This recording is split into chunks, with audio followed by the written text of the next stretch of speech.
अस्सलाम वालेकुम। आज हम ई-कैट प्रिपरेशन में ऑसिलेशंस को स्टडी करेंगे। ऑसिलेशन क्या है जी? Simply to and fro motion about mean position जो है उसे हम ऑसिलेशन कहते हैं। ऑसिलेशन जो है वो कई किस्म की हो सकती है, जैसे मैस स्प्रिंग सिस्टम जो है वो ऑसिलेट करता है। इसके अलावा पेंडुलम जो है वो ऑसिलेशन परफॉर्म करता है। इसके अलावा हमारे पास जो है एक बॉल एंड बाउल सिस्टम है, उसमें जो है बॉल्स जो हैं वो ऑसिलेट कर रही हैं टू एंड फ्रो। इसके अलावा हमारे पास जो है रूलर जो है वो भी ऑसिलेट कर सकता है अगर आप जो है उसे पुश करें।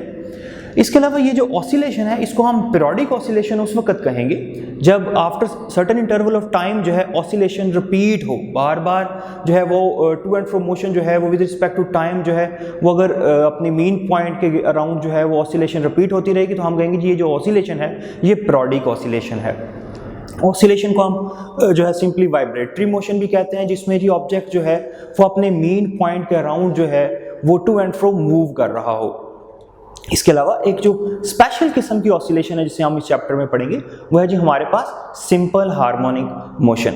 सिंपल हार्मोनिक मोशन में आप देख सकते हैं हमारे पास जो है एक मैस है जो कि स्प्रिंग के साथ अटैच है।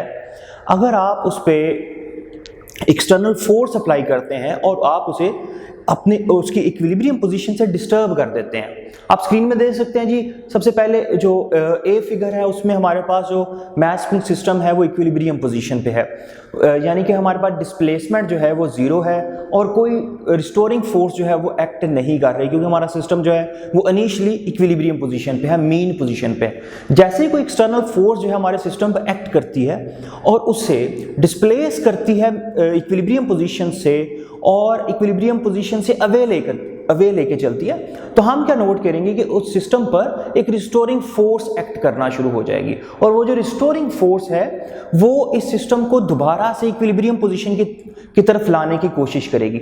अब इस केस में मैस स्प्रिंग सिस्टम में जो एक्सटर्नल फोर्स है वो हमारी F = ma से आएगी और जो रिस्टोरिंग फोर्स है उसे हम हुक्स लॉ से कैलकुलेट करेंगे कि जैसे जैसे आप एक्सटर्नल फोर्स बढ़ाते चले जाएंगे तो क्या होगा कि जी वो जो स्प्रिंग है वो एक्सटेंड हो रहा है, तो जैसे जैसे फोर्स ज्यादा की जाएगी एक्सटेंशन भी ज्यादा होती चली जाएगी। तो यहाँ पर हमारे पास हुक्स लॉ जो है वो हुक्स लॉ जो है वो हम उसको किस तरह से डिफाइन करेंगे जी? F = kx। लेकिन आप देख सकते हैं यहाँ पर स्क्रीन पे आपको नजर आ रहा है जो हमारी एक्सटर्नल फोर्स ma है, हमने उसे लिखा है जी ma = -kx।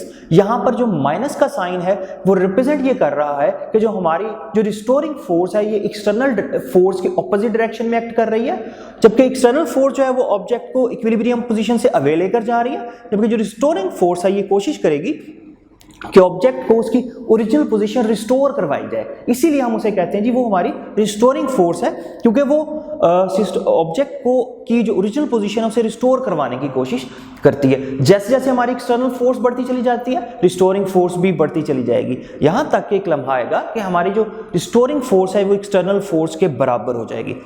फिर जी जैसे ही हमारी रिस्टोरिंग फोर्स जो है एक्सटर्नल फोर्स के बराबर हो जाती है और आप जो है वो जो एक्सटर्नल पुश था उसे रिमूव कर देते हैं, तो वो जो रिस्टोरिंग फोर्स है देन वो ऑसिलेशन को आगे ऑसिलेशन को परफॉर्म करवाएगी। रिस्टोरिंग फोर्स जो है वो ऑब्जेक्ट को दोबारा मीन पोजीशन की तरफ यानी कि इक्विलिब्रियम पोजीशन की तरफ लेकर आते हैं, जिसे आप जो है ना बी में देख सकते हैं कि अब जो रिस्टोरिंग फोर्स है वो हमारे पास जो है वो ऑब्जेक्ट को दोबारा मीन पोजीशन की तरफ लेकर जा रही है और जैसे ही ऑब्जेक्ट मीन पोजीशन पर आएगा रुकेगा नहीं बल्कि फॉरवर्ड डायरेक्शन में मूव कर जाएगा। मीन पोजीशन पर उसके रुकने की ना वजह जो है इन जनरल उस ऑब्जेक्ट का इनर्शिया है। इनर्शिया जो है उसको आगे की तरफ ले जाएगा और अगेन वो सेकंड जो हमारे पास ऑपोजिट साइड पे एक्सट्रीम पोजीशन है वहां जाके अगेन जो है रिस्टोरिंग फोर्स इस कदर ज्यादा हो जाएगी कि वो उस ऑब्जेक्ट को रोकने में कामयाब हो जाती है। फिर जी रिस्टोरिंग फोर्स दोबारा से उसको जो है वापस लेकर आएगी मीन पोजीशन की तरफ। अगेन मीन पोजीशन पर इनर्शिया जो है वो उस ऑब्जेक्ट को रुकने नहीं देगा और इस तरह से जो ऑब्जेक्ट है ये दो एक्सट्रीम पोजीशंस के दरमियान और मीन पोजीशन के अराउंड जो है ये अपनी ऑसिलेशन को रिपीट करता रहेगा। मीन पोजीशन की तरफ लेकर जाने वाली हमारी जो फोर्स है वो रिस्टोरिंग फोर्स है और मीन पोजीशन पे वो कौन सी ऐसी चीज है जो ऑब्जेक्ट को रुकने नहीं देती और फॉरवर्ड डायरेक्शन जो है वो फॉरवर्ड डायरेक्शन में मोशन जो है वो हमारा ऑब्जेक्ट जारी रखता है, वो जो है हमारे पास इनर्शिया। अब जैसे कि आपको स्क्रीन पे नजर आ रहा है जी, हमारी एक्सटर्नल फोर्स जो है वो मिकदार में तो हुक्स लॉ के इक्विवेलेंट थी, kx के इक्वल थी, लेकिन डायरेक्शन में ऑपोजिट थी। तो जी हम थर्ड लॉ को अप्लाई करते हुए लिख सकते हैं ma is equal to minus kx, और यहाँ से हम रिलेशन जो है वो लिख सकते हैं जी, a जो है एक्सेलरेशन जो है वो डायरेक्टली प्रोपोर्शनल होता है हमारे पास डिस्प्लेसमेंट के, और यहाँ पे जो नेगेटिव साइन है वो ये रिप्रेजेंट करता है कि एक्सेलरेशन जो है वो हमेशा मीन पोजीशन की तरफ होगा, यानी कि ऑब्जेक्ट जो है वो जिस भी जगह पर है एक्सेलरेशन जो है हमेशा उसका मीन पोजीशन की तरफ होगा, जिस तरफ रिस्टोरिंग फोर्स जो है वो एक्ट कर रही है। यहाँ पर हम हमारी जो टेबल है उसे हम फ्रिक्शनलेस ले रहे हैं, इस वजह से हम ये सपोज करेंगे कि किसी किस्म का कोई फ्रिक्शनल लॉस जो है वो यहाँ पे एग्जिस्ट नहीं करता। नेक्स्ट इससे रिलेटेड कुछ टर्मिनोलॉजीज देख लेते हैं कि जी वाइब्रेशन किसे कहते हैं। वन कंप्लीट राउंड ट्रिप जो है मीन पोजीशन के अराउंड, उसे हम वाइब्रेशन कहेंगे। टाइम पीरियड जो है वो टाइम ड्यूरेशन है जिसमें वन वाइब्रेशन जो है वो कंप्लीट होती है, यानी कि जी time required to complete one vibration जो है उसे हम टाइम पीरियड कहते हैं। फ्रीक्वेंसी से क्या मुराद है जी, नंबर ऑफ वाइब्रेशंस एक सेकंड में जो होती हैं जी, जितनी वाइब्रेशंस होंगी एक सेकंड में उसे हम फ्रीक्वेंसी कहेंगे, number of vibration in 1 second. Frequency और टाइम पीरियड को हम कुछ इस तरह से रिलेट करते हैं, f is equal to 1/t, यानी कि फ्रीक्वेंसी और टाइम पीरियड जो है ये एक दूसरे के रेसिप्रोकल हैं। f is equal to 1/t और t is equal to 1/f, या आप ये भी कह सकते हैं फ्रीक्वेंसी और टाइम पीरियड का जो प्रोडक्ट है वो हमेशा 1 के इक्वल होगा। इसके अलावा एंगुलर फ्रीक्वेंसी जो है वो यहाँ पे क्या है जी, एंगुलर फ्रीक्वेंसी जो है वो इक्वल होगी हमारे पास 2π डिवाइडेड बाय टाइम पीरियड के, और हम इसको इस तरह से भी लिख सकते हैं 2πf। यहाँ पर एंगुलर फ्रीक्वेंसी को डिफाइन करने का मकसद कुछ ये है कि हम जो है सिंपल हार्मोनिक मोशन को इंडिविजुअली स्टडी नहीं कर सकते, इसको हम मुकम्मल तौर पे समझने के लिए इसको हम जो है ना इसका रिलेशन डेवलप करेंगे सिंपल जो है यूनिफॉर्म सर्कुलर मोशन के साथ, और वो एंटिटी या वो क्वांटिटी जो कि सिंपल हार्मोनिक मोशन को यूनिफॉर्म सर्कुलर मोशन के साथ रिलेट करेगी वो हमारे पास यही एंगुलर फ्रीक्वेंसी ओमेगा है।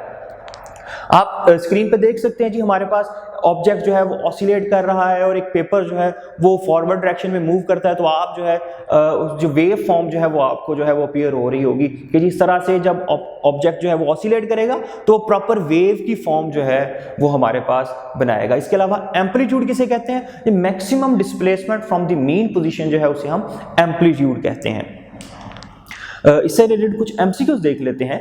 The direction of acceleration at any instant of a body executing simple harmonic motion is towards। acceleration जो है वो simple harmonic motion करते हुए ऑब्जेक्ट का किस डायरेक्शन में होता है जी, एक्सट्रीम पोजीशन की तरफ होता है, एवरेज पोजीशन की तरफ होता है, मीन पोजीशन की तरफ होता है, या both A and C, extreme और मीन दोनों की तरफ होता है। तो जब कोई ऑब्जेक्ट जो है वो सिंपल हार्मोनिक मोशन परफॉर्म करेगा तो उसका एक्सेलरेशन हमेशा मीन पोजीशन की तरफ होता है जी, सी ऑप्शन जो है वो ठीक है। नेक्स्ट है जी, which of the following statement is true about simple harmonic motion. Simple harmonic motion के बारे में कौन सी स्टेटमेंट जब इसमें से ठीक समझी जाएगी। Its velocity and acceleration always have same direction. Velocity और एक्सेलरेशन इसका जो है वो हमेशा सेम डायरेक्शन में होता है। इसके अलावा बी ऑप्शन है जी, एक्सेलरेशन और पोटेंशियल एनर्जी जो है वो एक्सट्रीम पोजीशन पर मैक्सिमम होंगे, मीन पोजीशन पर वेलोसिटी और एक्सेलरेशन जो है वो मिनिमम होंगे। इसके अलावा है जी, मीन पोजीशन पर जो है वो मैक्सिमम एनर्जी होगी। तो जी इसमें से वेलोसिटी और एक्सेलरेशन है, जरूरी नहीं है कि वो हमेशा जो है वो सेम डायरेक्शन में हो, ए ऑप्शन पॉसिबल नहीं है। सी ऑप्शन इसलिए पॉसिबल नहीं है क्योंकि वेलोसिटी और एक्सेलरेशन जो है वो मीन पोजीशन पर दोनों एक ही वक्त में मिनिमम नहीं होते। डी ऑप्शन इसलिए ठीक नहीं है कि मीन पोजीशन पर जो है वो जरूरी नहीं है कि मैक्सिमम एनर्जी हो, और भी एक्सट्रीम पोजीशन पे भी हो सकती है। तो जी बी ऑप्शन जो है वो इसमें से ठीक है। At extreme position its acceleration and potential energy are maximum, यानी कि एक्सट्रीम पोजीशन पे एक्सेलरेशन जो है सिंपल हार्मोनिक मोशन परफॉर्म करते हुए ऑब्जेक्ट का और उसकी पोटेंशियल एनर्जी जो है वो मैक्सिमम होती है।